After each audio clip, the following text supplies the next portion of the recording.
I hate talking about my work.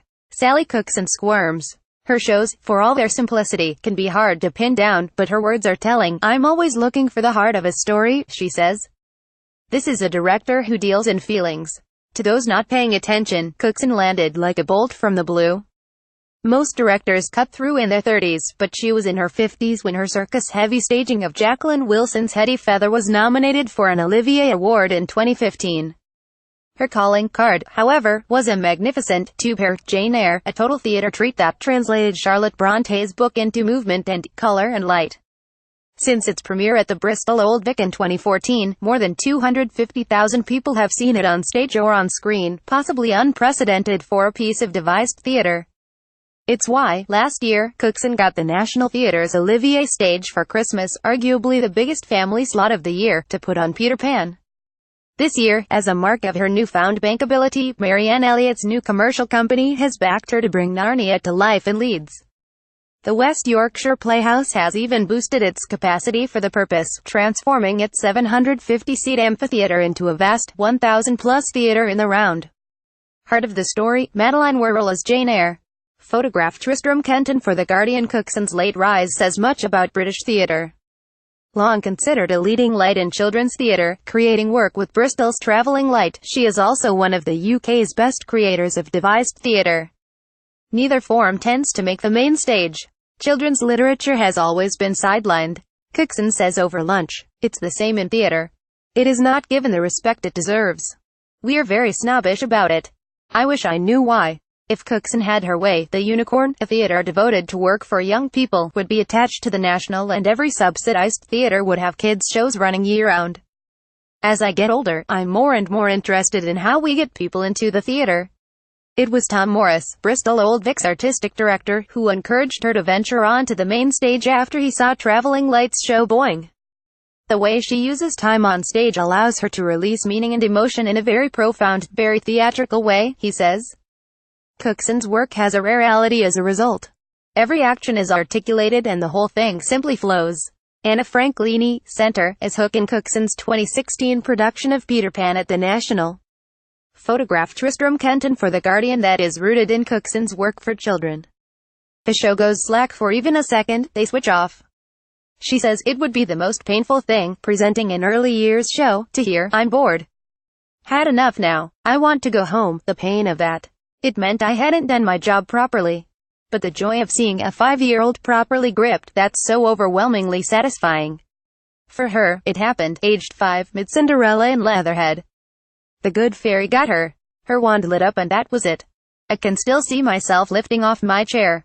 The daughter of 2 actors, Cookson knew very early on theatre was something I wanted to do. She found school frustrating, itching to be physical, not tied to a desk. She lived for a weekly dance class. I had this bright blue leotard and pale blue tights and I felt so powerful. Training as an actor at the London Academy of Music and Dramatic Art, she fell for physical theatre. The idea you could create meaningful theatre without text, through movement and, was a revelation. After her early successes, she became unhappy with acting. Rejection was frequent and the work was banal. Cookson craved a challenge and longed for the creative spark of her physical theatre classes. She found it in Bristol, acting in Rep. When the local youth theatre disbanded due to cuts, she set up a summer school, charging £10 a day. Youth theatre was such a hugely influential part of my life and I was really affected by the idea it could just disappear. Cookson was soon running the program all year. Her directing style remains rooted in that learning on the job, working with groups. I don't have a rule book, she explains. Every process is different. Carla Mendonca is the White Witch in The Lion, the Witch and the Wardrobe. Photograph Anthony Roebling in Leeds. Her rehearsal room is 50 people working, sometimes all together, sometimes in clumps. Writer Adam Peck peers over his laptop. Puppeteer Craig Leo looks on, arms folded, as a rudimentary Aslan snakes around the room, Chinese dragon style. Choreographer Dan Canham clicks out the beats as the cast crouch in sync, and Benji Bauer, Cookson's longtime composer, improvises a score alongside the action. In their midst, in a denim smock and stripes, Cookson is herself like a composer, fine-tuning each element to find the right feeling. When they run a scene, it's immediately captivating, every second taut, everything in sync. In order for theater to take us out of the ordinary, you have to approach it on a very practical level, she explains. You have to trust that the simple tools of theater, and they can be very simple, a couple of notes, the way you move an object, will transcend the everyday. I'm often interested in how simple that can be. How can we best tell this story? Not I. Her shows really do start from scratch. Cookson arrives armed with questions, some practical, how do we make a sleigh without a set, some abstract, what is winter in Narnia? The team finds answers together. Nobody brings anything in until we've started those discussions, she says. Morris believes that is crucial. The whole company agrees what the story is and how they're going to tell it, so you get this terrific ensemble focus. The story can exist beyond language. So, what is at the heart of The Lion, the Witch and the Wardrobe? Not Christianity, says Cookson. She's far more interested in its latent paganism, the way the seasons unfold from eternal winter to new warmth, but children. The aim is to make the Pevensies real. They're evacuees, part of Operation Pied Piper. She points to 2 lines in the text, a fleeting nod to air raids in London. They're torn from their family, ripped from familiar, safe and loving surroundings and taken to a strange place of unknowns, even before they get to Narnia. Their father's at war. These children are traumatized. Actors Gareth Allett and Lucy Tuck, left with Sally Cookson and choreographer Dan Canham rehearsing The Lion, the Witch and the Wardrobe. Photograph Anthony Roebling. Narnia is an expression of that, a frozen world in stasis that is ruled by the autocratic White Witch.